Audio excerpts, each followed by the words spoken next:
Good morning, everyone. My name is Mike Fernandez, and I am an MMM Global Manager for MMM Philippines.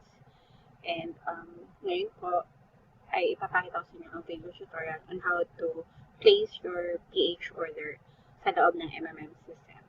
So, PH means provide help, and this literally means sa loob ng MMM system is how you make a deposit or how you uh, provide your financial help or donation sa MMM participants.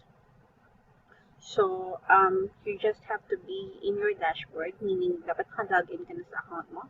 And then you will see two options here, the provide help option and the get help option. So, for now, we'll be focusing on the provide help feature. So, you just have to click on this box.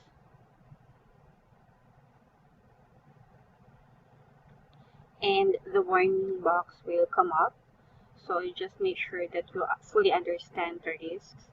I'm pretty much sure na pinaluwanan na to sa inyo ng mga MMM managers no.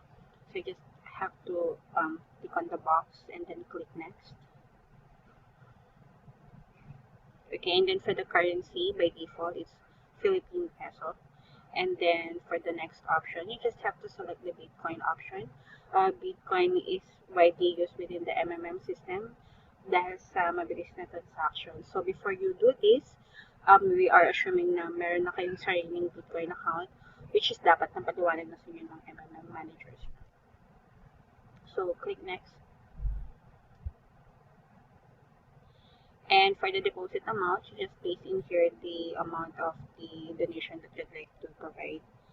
So the minimum for this is 200 actually. So you just paste it in the box and then click the select button. And then you have an option on how you would like the growth of your donation. So in this case, 200 pesos is applicable sa 30% growth lang. Right now kasi there is an ongoing macro mining within MMM system na pwedeng mag-growth yung donation nyo ng 10% during na ito lang yung frozen period na. So, 1,000 to 5,000, that's 2 days frozen period. 5,000 to 15,000 is 3 days frozen period. And 15,000 to 30,000, that's 5 days frozen period. So, in our case, since 200 lang siya, hindi siya pasok dun sa tatlong category. So, we just have to select 30% per month growth. So, place it here and then click next. And then you have to be on the confirmation screen right after, so you make sure that you understand where it's correct and then just click next. And then the confirmation box will appear stating na yung request nyo is not. So just hit OK. And then you will notice na mapupunta na siya sa queue nyo.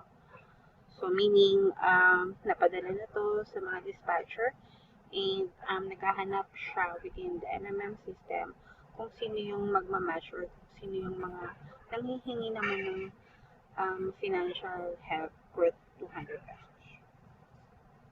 Okay, so this is the first part. Ito pa lang yung first part kung paano mag-initiate ng PH order.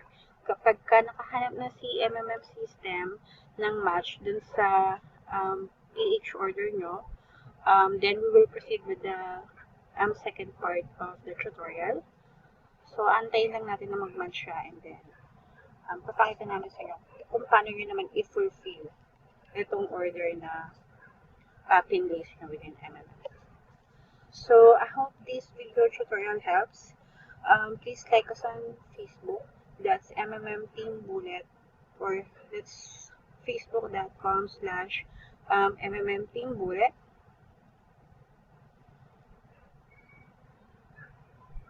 So this is our